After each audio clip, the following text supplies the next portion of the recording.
सरकार ने यह एक ऐतिहासिक घोषणा कर दी है कि आखिर जो दलितों पर अब तक अत्याचार हुए हैं उनके लिए सरकार आधिकारिक तौर पर दलितों से माफी मांगेगी। नमस्कार साथियों, मैं हेमंत हर्षा और आप देख रहे हैं नेशनल 19 न्यूज। दलितों से माफी मांगने वाली है सरकार, लेकिन यह भारत की खबर नहीं है, यह खबर है नेपाल की। जी हाँ, नेपाल की गलियों में, राजनीतिक गलियारों में इस समय बहुत तेजी से उतार चढ़ाव देखने को मिल रहा है। तो आपको हम बता दें कि नेपाल के जो प्रधानमंत्री हैं, करंट के जो प्रधानमंत्री हैं बालेन शाह, उन्होंने एक घोषणा कर दी है कि इतने सालों से जो दलितों पर, पिछड़ों पर जो अत्याचार होते आ रहे हैं उनके लिए सरकार आधिकारिक तौर पर दलितों से माफी मांगती है, माफी मांग रही है। तो इस खबर की चर्चा अब भारत में बहुत तेजी से होने लग गई है कि आखिर नेपाल में दलितों से माफी मांगी जा रही है, तो इंडिया में, भारत में कब दलितों से माफी मांगी जाएगी। जी हाँ, अब भारत में भी इस पर आवाज उठने लग गई है, लोग मांग उठाने लग गए हैं कि भारत में भी दलितों पर, दबे कुचले शोषितों पर जो अत्याचार हुए हैं आखिर उनसे सरकार कब माफी मांगेगी। तो ये इस समय की बहुत बड़ी खबर है। राजनीतिक गलियारों में, सामाजिक गलियारों में यह खबर इस समय बहुत तेजी से वायरल है। 2025 में नेपाल में आपने जो जेनजी का आंदोलन देखा था, जो जेनजियों ने जो सत्ता परिवर्तन के लिए जो आंदोलन किया, प्रदर्शन किया 2025 में, उसका परिणाम था कि उसके बाद वहाँ की सरकार बदली, सत्ता में हेर फेर बदल हुआ, ओली।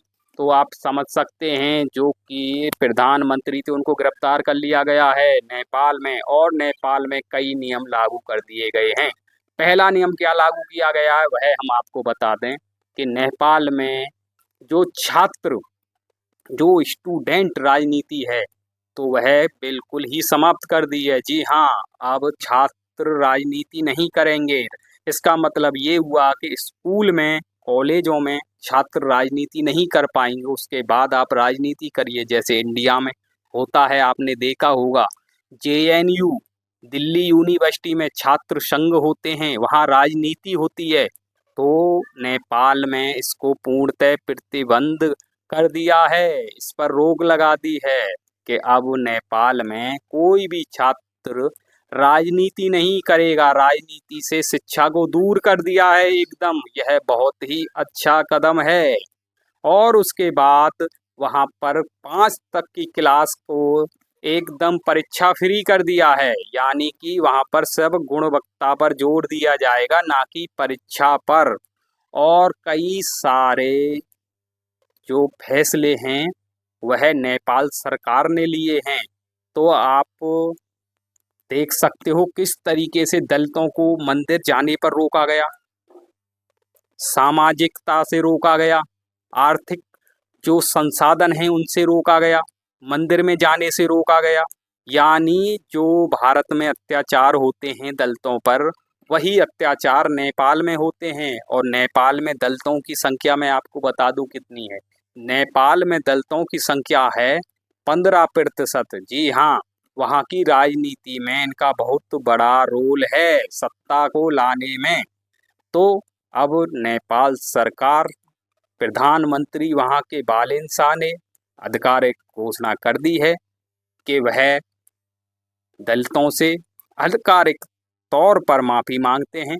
और अब नए कानून वहाँ पर लागू किए जा रहे हैं और दलितों को मुख्य धारा में जोड़ने के लिए तमाम सारे कदम उठाए जा रहे हैं।